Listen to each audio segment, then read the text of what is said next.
نحمده ونصلي على رسوله الكريم اما بعد فاعوذ بالله من الشيطان الرجيم بسم الله الرحمن الرحيم رب اشرح لي صدري ويسر لي امري واحلل عقدة من لساني يفقهوا قولي۔ یہ جو سورت ہم آج پڑھنے لگے ہیں، اس سورت کا نام ہے سورت الفاتحہ۔ فاتحہ کا لفظ فے تے ہے سے ہے۔ فتح عربی میں کھولنے کو کہتے ہیں۔ مفتاح چابی یا کنجی کو کہتے ہیں۔ چابی سے کیا کرتے ہیں؟ جیسے تالا کھلتا ہے، تو فاتحہ کا معنی ہے کھولنے والی۔ قرآن پاک کی ابتدا اسی سے ہوتی ہے، اس سے قرآن پاک کھلتا ہے، افتتاح ہوتا ہے۔ اس سورت کی فضیلت کے بارے میں ایک حدیث سناؤں گی۔ حضرت عبداللہ بن عباس فرماتے ہیں کہ ایک دن جبریل علیہ السلام رسول اللہ صلی اللہ علیہ وسلم کے پاس بیٹھے ہوئے تھے کہ انہوں نے اپنے اوپر ایک زوردار آواز سنی۔ انہوں نے اپنا سر اٹھایا۔ کنہوں نے؟ جبریل علیہ السلام نے۔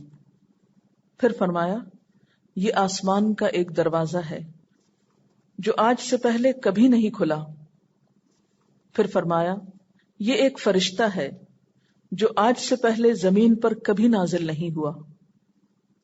پھر اس فرشتے نے آپ صلی اللہ علیہ وسلم کو سلام کیا اور 2 نوروں کی خوشخبری دی اور کہا، یہ 2 نور آپ ہی کو دیے جا رہے ہیں۔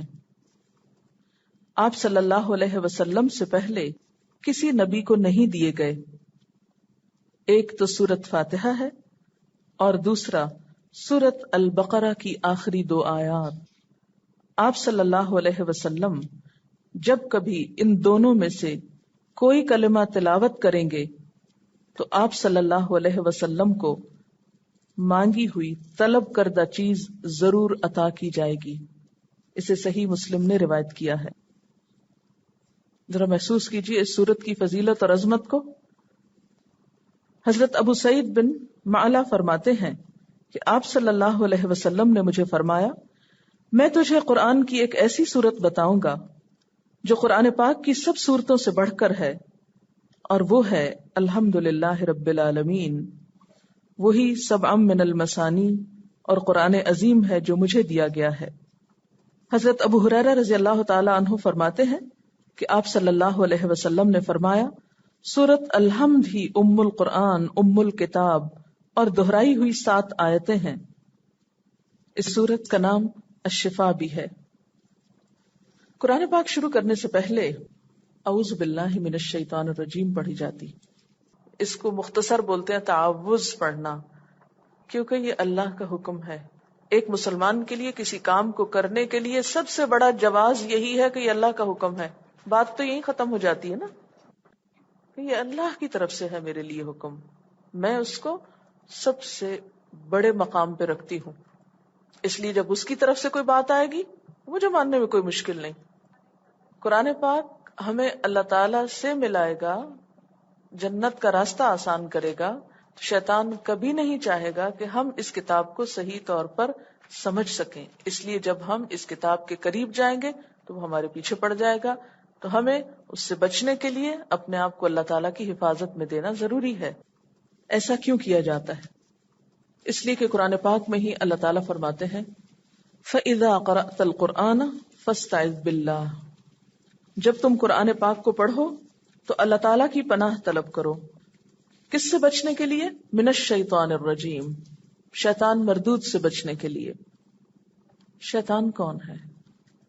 شیطان ہمارا دشمن۔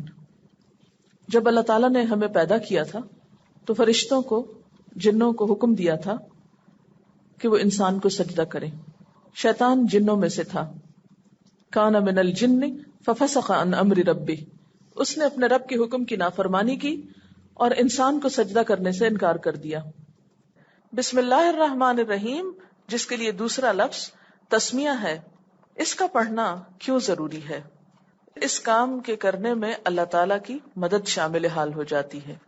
ہمیں جو کچھ بھی ملا ہے اللہ تعالیٰ کی طرف سے ملا ہے، اس لیے اللہ تعالیٰ کی دی ہوئی نعمتوں کو استعمال کرنے سے پہلے اس کا نام لینا، اس کا شکر ادا کرنا بھی ہے۔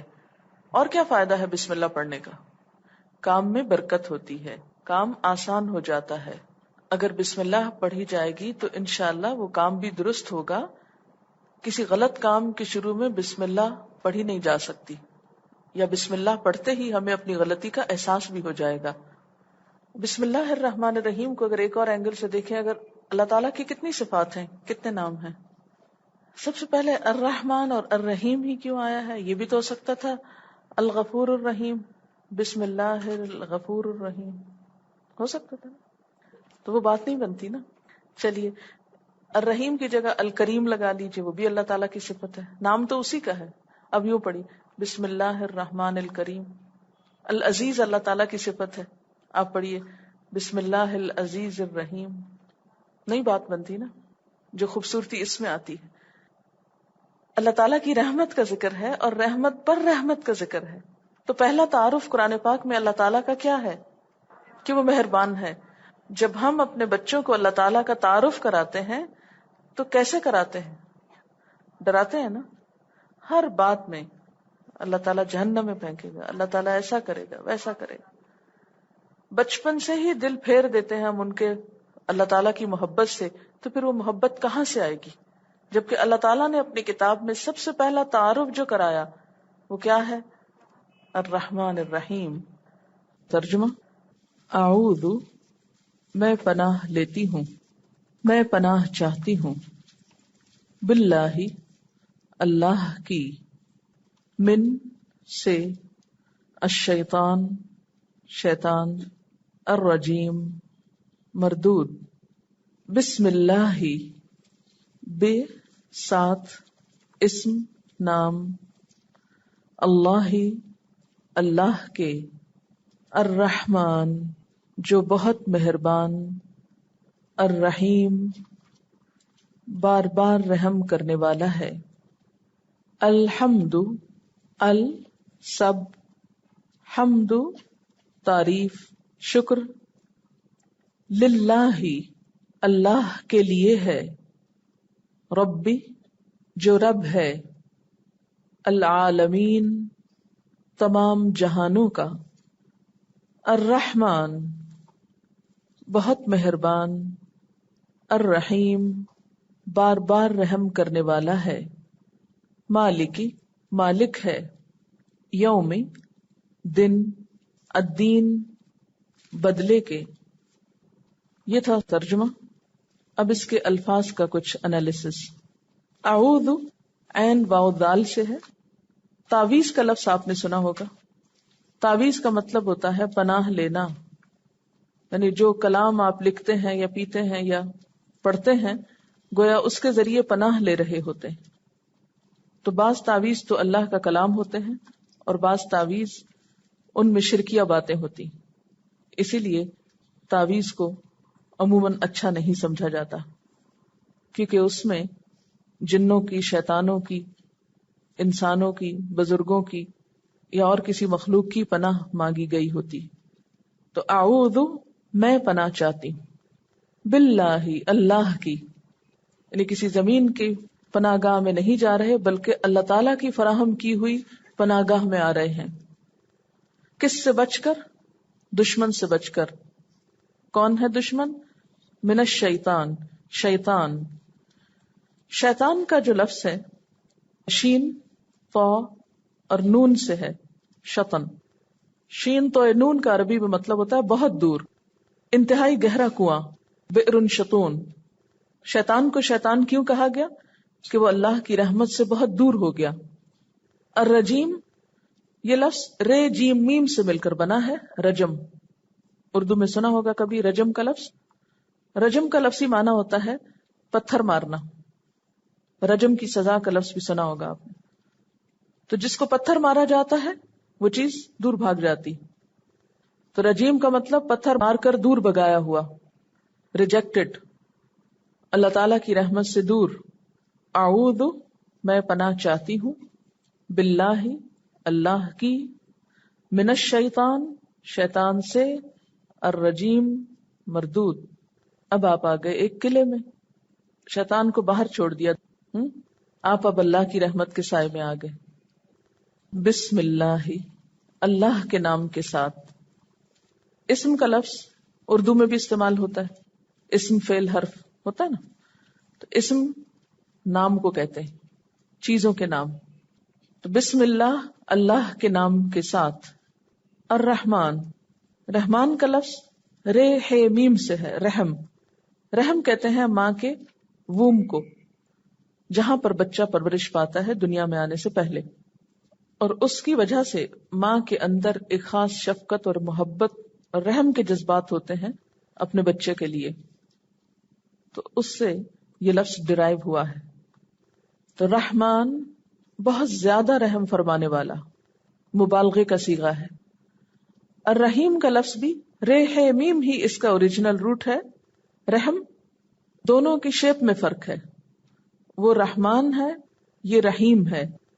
رحمان میں مبالغہ ہے، بہت زیادہ رحم فرمانے والا، اور رحیم کا معنی ہوتا ہے بار بار اور تسلسل کے ساتھ رحم فرمانے والا. الحمد، حمد ہے میم دال. حمد کا لفظ اردو میں بھی استعمال ہوتا ہے تعریف کے لیے. عربی میں یہ لفظ صرف تعریف کے لیے نہیں بلکہ شکر کے معنوں میں بھی استعمال ہوتا ہے. ال کا لفظ جو ہے الف لام، اس کو لام تعریف کہتے ہیں. یہ عموماً ایک کامن ناؤن کو، اسم نکرہ کو، ایک پراپر ناؤن اسم معرفہ بناتا ہے، یعنی ایک عام اسم کو خاص بنا دیتا ہے. جیسے انگریزی میں a book کوئی بھی کتاب، اور the book ایک خاص کتاب. تو اسی طرح حمد کوئی بھی تعریف، لیکن الحمد خاص تعریف. للہ، اللہ کے لیے. ربی جو رب ہے. رب کا معنی ہوتا ہے پرورش کرنا. عورت کو عربی میں ربت البیت کہتے ہیں، یعنی بچوں کی پرورش کرتی ہے. اور خاص طور پر رب میں بتدریج نشو نما دینے کا معنی پایا جاتا ہے. آہستہ آہستہ پروان چڑھانا، تھوڑا تھوڑا کر کے آگے بڑھانا، گریجولی اینڈ سلولی، جس کے لیے عموماً بولا جاتا ہے ذرے سے کمال تک پہنچانا، یعنی کسی چھوٹی سی چیز کو بہت بڑا کر دینا. العالمین عالم کی جمع ہے، اس کا روٹ ہے عین لام میم، علم. علم کہتے ہیں نشان کو. جھنڈے کے لیے بھی لفظ علم استعمال ہوتا ہے. جھنڈا کس لیے استعمال ہوتا ہے؟ نشانی کے طور پر. تو عمارتوں کے اوپر یا باہر یا کہیں نہ کہیں ان کے جھنڈے کی وجہ سے پہچانی جاتی. تو عالم پھر کیا ہے؟ ہر وہ چیز جس سے اللہ تعالی کی پہچان ہوتی، ہر وہ چیز جس کو دیکھ کر آپ اپنے رب کو پہچانتے ہیں. جو بھی آبجیکٹس آپ کو نظر آتے ہیں دنیا میں، کائنات میں، یونیورس میں، خواہ وہ پہاڑ ہیں، خواہ وہ دریا ہیں، خواہ وہ انسان ہیں، خواہ وہ ستارے اور سیارے ہیں، ان سب کے مجموعے کو کیا کہیں گے؟ عالمین. الرحمن دوبارہ ریپیٹ ہو گیا ہے. الرحیم پھر دوبارہ آ گیا ہے. بہت مہربان، بہت رحم فرمانے والا. مالک، میم لام کاف اس کا روٹ ہے. ملک کہتے ہیں بادشاہ کو، اور مالک کہتے ہیں مالک ہونے کو. روٹ دونوں کا ایک ہی ہے، کیونکہ بادشاہ بھی بہت سی چیزوں کے مالک ہوتے ہیں. کسی چیز کو اون کرنا. یوم دن اردو میں بھی استعمال ہوتا ہے. الدین، دانا یا دینوں کا مطلب ہوتا ہے بدلہ دینا. یوم الدین کا کیا معنی ہوا؟ بدلے کا دن. مراد اس سے کیا ہے؟ قیامت کا دن. یہ تو تھی الفاظ کی کچھ وضاحت. اچھا، روٹ کا کیا مطلب ہوتا ہے؟ روٹ کس کو بولتے ہیں؟ جڑ کو. روٹ وہ بیسک مٹیریل ہے جس سے ایک لفظ جنم لیتا ہے. اگر اس میں سے کوئی بھی حرف ہٹ جائے تو وہ لفظ ختم ہو جاتا ہے. آپ پودے کی مثال کو ذہن میں رکھیے، ٹھیک ہے؟ روٹ کے لیے اگر روٹس نہ ہو تو پودا جو ہے وہ کھڑا نہیں ہو سکتا. پھول توڑ دیں پودا سروائیو کر سکتا ہے نا. پتا توڑ دیں پودا سروائیو کر سکتا ہے. ٹہنی توڑ دیں پودا سروائیو کر سکتا ہے.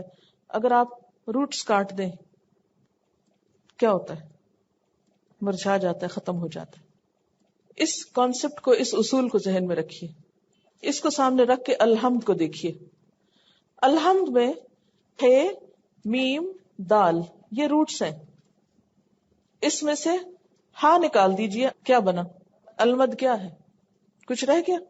اچھا چلیے میم نکال دیجئے، اب پڑھیے الحد. کیا بنا؟ دال نکال دیجئے، الحم بن گیا. میننگ لیس. لیکن اگر آپ لام نکال دیجئے کیا بن جائے گا؟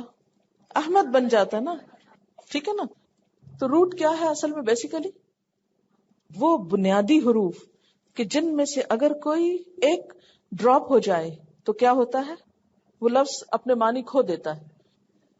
جب ہم پڑھائیں گے تو روٹس کا لفظ بہت بولیں گے کہ اس ورڈ کا روٹ یہ ہے. وہ اس لیے نہیں کہ آپ الگ سے ان کو مزید رٹنا شروع کر دیں. روٹ صرف پہچان کے لیے ہے کہ یہ بنیاد ہے اس لفظ کی، اس کو پہچانو. اچھا، ان لفظوں کو ذرا ہم اردو میں دیکھتے ہیں. اعوذ، تعویذ، ملتا جلتا لفظ ہے. باللہ، اللہ کا لفظ اردو میں آتا ہے نا. الشیطان کا لفظ آتا ہے. رجیم کا لفظ اس طرح نہیں آتا لیکن رجم کے معنوں میں اردو میں بھی استعمال ہوتا ہے. بسم اللہ الرحمن الرحیم میں آپ دیکھیے، بسم میں اسم آتا ہے اردو میں، آتا ہے نا اردو میں اسم فعل حرف. اللہ، الرحمن، الرحیم. الحمد میں حمد للہ، رب، عالم. الرحمن، الرحیم، مالک، یوم، الدین. دین کا لفظ اس معنی میں نہیں آتا مگر دین کا لفظ آتا ہے. دین کا لفظ نیا نہیں ہے آپ کے لیے. اب آپ دیکھیے کہ یہاں کل 3 طرح کے لفظ ہو گئے. ایک کس طرح کے ہیں؟ جو اردو میں آتے ہیں. دوسرے جو نہیں آتے. اور تیسرے جو یہاں پر ریپیٹ ہو گئے ہیں بار بار. کون کون سا لفظ ریپیٹ ہوا ہے؟ اللہ کا لفظ. اعوذ باللہ میں اللہ، بسم اللہ میں اللہ، پھر الحمدللہ میں اللہ. 3 دفعہ آ گیا. ایک لفظ کا معنی جب آپ کو ایک دفعہ آ گیا تو 3 دفعہ ریپیٹ ہونے پر کیا ہے؟ اب وہ نیا لفظ نہیں رہا. ٹھیک، یہ میں کیلکولیشن اس لیے کر رہی ہوں کہ آپ اس کام کو آسان سمجھیں. اچھا، دوسرے کون سے لفظ ہیں کہ جو اردو میں استعمال ہوتے ہیں یا بعینی ہی اسی طرح یا اس سے ملتے جلتے، یعنی ان کی روٹ سے ہم واقف ہیں، وہ ہمارے لیے نئے نہیں ہیں. اور تیسری کیٹیگری ہے ان لفظوں کی جو اردو میں کسی طرح بھی استعمال نہیں ہوتے. بس اب ذرا اس کا خلاصہ دیکھتے ہیں. اعوذ باللہ من الشیطان الرجیم. میں پناہ چاہتی ہوں، پناہ لیتی ہوں اللہ کی شیطان مردود سے. کیوں پناہ لیتی ہوں؟ تاکہ میں اللہ تعالی کی حفاظت، اللہ تعالی کی رحمت اور اس کی پروٹیکشن میں آ کر اس کی کتاب کو سمجھ سکوں، شیطان کے ڈالے ہوئے وسوسوں، خوف، اندیشوں سے بچ سکوں اور اپنے اس کام کو بہترین طریقے پر انجام دے سکوں. اللہ کی اس کتاب کو اسی طرح سمجھ سکوں جس طرح میرا رب چاہتا ہے کہ اس کو سمجھا جائے. اس کو اسی نظر سے دیکھوں جس نظر سے میرا رب اس کو دیکھنا چاہتا ہے. اس میں وہی بات سمجھوں جو میرے رب کو پسند آ جائے اور اس پر عمل بھی کر سکوں، اس کو اپنے اندر جذب کر سکوں. بسم اللہ الرحمن الرحیم. اللہ کے نام کے ساتھ شروع کرتی ہوں جو بہت مہربان، بار بار رحم فرمانے والا ہے. جس کام کے شروع میں اللہ کا نام لے لیا جائے اس کام میں اللہ کی مدد شامل ہو جاتی ہے. یہاں پر اللہ تعالی کی 2 صفات کا ذکر ہوا ہے، ایک ہے الرحمن اور دوسری ہے الرحیم. قرآن پاک تو بذات خود اللہ تعالی کی رحمت اور اس کی عنایت کا ایک بہترین نمونہ ہے. الرحمن علم القرآن، رحمان نے قرآن کی تعلیم دی، اس لیے اسی کے نام سے اس کی ابتدا ہے. گویا اس کتاب کا کھلنا سراسر اس کی رحمت ہے، اس کی رحمت کو پانے کا ذریعہ ہے. میں اس کی رحمت کی طلبگار ہوں، اس کی رحمت کی محتاج ہوں، اس کی رحمت کو حاصل کرنے کے لیے یہ قدم اٹھا رہی ہوں. ہر وہ اہم معاملہ جو بسم اللہ کے بغیر شروع ہوتا ہے اس سے برکت اٹھا لی جاتی. یہ حدیث ہے. الحمدللہ، سب تعریف اللہ کے لیے ہے، سب شکر اللہ کے لیے ہے۔ کیوں؟ اللہ کے لیے کیوں؟ کسی اور کے لیے کیوں نہیں؟ اور سب سے مراد یہاں خاص، پوری کی پوری۔ مثلا آپ اپنے بچے کی تعریف کرتے ہیں کہ وہ کتنا خوبصورت ہے، کتنا پیارا ہے، کتنا ذہین ہے، کتنا عقل مند ہے، تو ذرا سوچئے اس میں اس بچے کا کیا کمال ہے؟ کس کا ہے کمال؟ تو پھر اصل تعریف کس کی ہے؟ اللہ کی ہے نا، جس نے اس بچے کو بنایا۔ ہم پہاڑوں کی تعریف کرتے ہیں تو پہاڑوں کا خود کیا کمال ہے؟ اس میں ہے کوئی؟ ہم دریاؤں کے، سمندروں کے پانی کو دیکھ کر ٹھاٹھے مارتے ہوئے انجوائے کرتے ہیں، خوش ہوتے ہیں، اس کی تعریف کرتے ہیں، تو اصل میں کیا ہے وہ؟ تعریف تو اس کی ہے نا جس نے ان کو بنایا، ان بیچاروں کا اپنا کیا ہے اس میں؟ تو مخلوق میں سے کسی کی بھی جب میں تعریف کروں تو دراصل وہ کس کی تعریف ہے؟ اللہ کی تعریف ہے۔ کیوں اس کی؟ کیونکہ عام لوگ یہی تو خطا کھاتے ہیں، وہ انسانوں میں گم ہو جاتے ہیں، وہ مال و دولت میں گم ہو جاتے ہیں، مال کی محبت میں، اسی میں ہی گم ہو جاتے ہیں، دینے والے کو بھول جاتے ہیں، بنانے والے کو بھول جاتے ہیں۔ تو الحمدللہ سب تعریف اللہ کے لیے، سب شکر اللہ کے لیے، تعریف کے ساتھ شکر بھی۔ کیوں؟ خالی تعریف نہیں فائدہ دیتی جب تک شکر کے جذبات نہ ہوں کہ الحمدللہ جس نے یہ بنایا کہ میں اس چیز کو دیکھ سکتا ہوں، میری آنکھوں کی ٹھنڈک بنایا۔ اگر کوئی چیز کھاتے ہیں تو ہم کہتے ہیں الحمدللہ کہ جس نے ہمیں اس کھانے کے ذریعے طاقت بخشی، خوشی بخشی، اطمینان بخشا، ایک سرور بخشا۔ اگر وہ یہ نہ بناتا تو ہمیں کہاں سے یہ مزہ آتا؟ اگر وہ کھٹا میٹھا نمکین یہ ذائقے کی صلاحیت نہ رکھتا زبان پہ تو ہمیں کہاں سے لطف آتا کھانے کا؟ اگر سونگھنے کی توفیق نہ دیتا، صلاحیت نہ دیتا، تو ہم سب کچھ انجوائے کیسے کر سکتے تھے؟ تو پھر سب تعریف کس کے لیے، سب شکر کس کے لیے؟ اللہ کے لیے، کہ یہ سب کچھ ہے، اسے دیکھ کر ہمارا دل خوش ہوتا ہے، ہم تعریف کرتے ہیں، لیکن ساتھ ہی ہم شکر ادا کرتے ہیں کہ جس نے یہ سب کچھ ہمیں عطا کیا اور ہمیں اتنی قوت بخشی کہ ان چیزوں سے فائدہ اٹھا سکیں۔ اور پھر وہ صرف ہمیں پیدا کرنے والا اور ہمیں بنانے والا ہی نہیں، بلکہ اس نے بے شمار چیزیں بنائی، بہت سے نشان بنائے اپنی پہچان کے۔ عالمین کیا ہے؟ یہ سب چیزیں جس کے ذریعے ہم اس کو پہچان سکتے ہیں۔ اتنا کچھ دینے والا، اس نے ہمیں بنایا تھا اپنے لیے۔ جب وہ ہمیں دیکھتا ہے کہ یہ بندے مجھ تک پہنچنے سے پہلے نیچے ہی کھو گئے، تو پھر بھی ہمیں پکڑ نہیں لیتا، حالانکہ وہ پوری قدرت رکھتا ہے ہمیں پکڑنے کی۔ چیزیں اس نے ہماری خدمت کے لیے بنائی تھی، ہماری انجوائمنٹ کے لیے بنائی تھی، ہمارے فائدے کے لیے بنائی تھی، اور کہا کیا تھا؟ ان کو استعمال کرو، ان سے فائدہ اٹھاؤ اور میرے شکر گزار بن جاؤ۔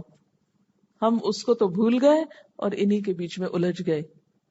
آپ کسی کے ساتھ احسان کرتے ہیں نا، ذرا سا وہ پلٹ کے تعریفی نظروں سے ہی نہ آپ کو دیکھے، اگلی دفعہ جب دینے کی باری آئے گی تو اس کو نہیں دینا، کسی اور کو دیں گے جو کم از کم کچھ تو احسان کرے بدلے میں ہمارے ساتھ، ورنہ حقہ پانی بند۔ وہ ایسے نہیں کرتا، اس لیے کہ رب العالمین، وہ رب ہے تمام جہانوں کا، تمام چیزوں کو پیدا اس نے کیا، ان کی پرورش وہ کر رہا ہے، ان کو کمال تک اسی نے پہنچایا، اور اس کائنات کو رزق اور روزی بھی وہی باہم پہنچا رہا ہے، وہی ان سب چیزوں کو تھامے ہوئے ہے۔ میرا پیدا کرنے والا بھی وہی ہے، مجھے بولنے کی قوت بھی اسی نے دی، مجھے یہ کتاب بھی پڑھنی اسی نے سکھائی، مجھ تک رحمتوں کا یہ خزانہ بھی اسی نے پہنچایا، اس لیے تعریف اسی کے لیے۔ الرحمن الرحیم، وہ بہت مہربان ہے، بار بار رحم کرنے والا ہے۔ میں اب تک اس کی اس کتاب سے لا تعلق رہی، غافل رہی، بے نیاز رہی، بے پرواہ رہی، لیکن اس نے مجھے رزق دینا بند نہیں کیا۔ اس کی رحمت اور اس کی مہربانی میرے شامل حال رہی، میرے گناہوں اور میری نافرمانیوں کے باوجود اس کا سایہ رحمت مجھ پہ عام رہا۔ اس لیے میں کیوں نہ اس کا شکر ادا کروں. الرحمن بہت زیادہ مہربان ہے، اور ہماری غلطیوں کے باوجود رحم کرتا چلا جاتا ہے، ہمیں مہلت دیے چلے جاتا ہے، ڈھیل دیتا چلا جاتا ہے، رحم کرتا چلا جاتا ہے. اور کتنا رحم کرتا ہے، 70 ماؤں سے بڑھ کر پیار کرنے والا ہے. ایک بچے کو لک آفٹر کرنے کے لیے ایک ماں بھی کافی ہوتی ہے. اگر 2 ہو جائیں، بعض ماؤں کے ساتھ ان کے آیا بھی ہوتی ہیں، تو اس بچے کی اور شان بڑھ جاتی. اور اگر کسی بچے کو لک آفٹر کرنے کے لیے 70 کھڑی ہوں، تو بتائیے اس بچے کو کوئی تکلیف ہو سکتی؟ تو وہ تو 70 ماؤں سے بڑھ کر پیار کرنے والا ہے، ان سے بڑھ کر مہربان ہے. تبھی تو اتنا کچھ دیا ہوا ہے، تبھی تو اتنا کچھ دے کے ہماری نافرمانیوں کے باوجود بھی دیے جا رہا ہے. اور پھر مالک یوم الدین، جزا و سزا کے دن کا مالک ہے، بدلے کے دن کا مالک ہے. اسی نے پیدا کیا، اسی کی طرف واپسی ہے، وہی بھیجنے والا ہے، اسی کی طرف لوٹ کر جانا ہے. اور اس دن کا مالک وہ خود ہوگا. وہ دن کیسا دن ہے؟ فیصلے کا دن ہے، جزا سزا کا دن ہے. جو کچھ میں اس زندگی میں کر رہی ہوں، ان سب کو قیامت کے دن میرے سامنے لایا جائے گا. میرے ظاہر اور باطن سے میرا رب ہی واقف ہے، اس لیے میں اس کی شکر گزار ہوں کہ وہ خود فیصلہ کرنے والا ہے. جب پیدا اس نے کیا، رزق اس نے دیا، زندگی اور موت کا مالک وہ ہے. اسی کی رحمتوں سے میں آج اس مقام تک پہنچی. تو پھر میرے لیے لازم کیا کہ اسی کی عبادت کروں، اسی کی بندی بن جاؤں، اسی کی اطاعت کروں. یہ بھی بڑی خوبصورت بات ہے کہ وہ خود مالک ہے اس دن کا. اس پہ شکر نہیں ادا کرنا چاہیے کہ وہ خود فیصلہ کرے گا، کہ اس نے یہ فیصلہ کسی انسان کے ہاتھ میں نہیں دیا. اگر ہم سے کوئی آج کہے کہ ان سب کی نیتوں کا ان کو بدلہ دو، مارکس دو، آپ کی مجبوریوں کو ہم نہیں جانتے، لیکن وہ ایسا نہیں. وہ الرحمن الرحیم ہے. اس کو پتا ہے میرا ایک بندہ اگر کسی چیز میں پیچھے رہ گیا، جیسے ایک ماں ہوتی ہے نا، تو جو اس کے ہینڈی کیپ بچے ہوتے ہیں یا سلو ہوتے ہیں، تو وہ ان کے اوپر زیادہ شفقت اور توجہ کرتی اور زیادہ محبت کرتی ہے ان سے. یہ چھوٹے بچوں پہ زیادہ کرتی ہے. آپ نے دیکھا ہوگا کہ بڑے بچے چھوٹوں سے اکثر جیلس کیوں ہوتے ہیں، کہ ہر وقت آپ ان کو پیار کرتی، ان کی تو ہر ہی بات مانتی. قیامت کے دن جب وہ فیصلہ کرے گا نا، وہ صرف ظاہر کے حلیے نہیں دیکھے گا، وہ تو اندر سے بھی نکال کے باہر رکھے گا. دل کے اندر کیا کیا تھا پھر فیصلہ کرے گا. وہ صرف یہ نہیں دیکھے گا کہ 10 روپے خرچ کیے تھے، وہ یہ بھی دیکھے گا پیچھے کیا جذبہ تھا، اور دے کر کتنا سنبھالا، اور کتنا احسان جتایا، اور کتنی اذیت دی. یہ سب کچھ دیکھے گا وہ. تو مالک یوم الدین، شکر ہے کہ وہ خود مالک، وہ ہماری مجبوریوں، کمزوریوں، کوتاہیوں، کمیوں، ہر چیز کو جانتا ہے اور صحیح ٹھیک فیصلہ کرے گا. وآخر دعوانا ان الحمد للہ رب العالمین. سبحانک اللہم وبحمدک نشہد ان لا الہ الا انت نستغفرک ونتوب الیک. والسلام علیکم ورحمۃ اللہ وبرکاتہ.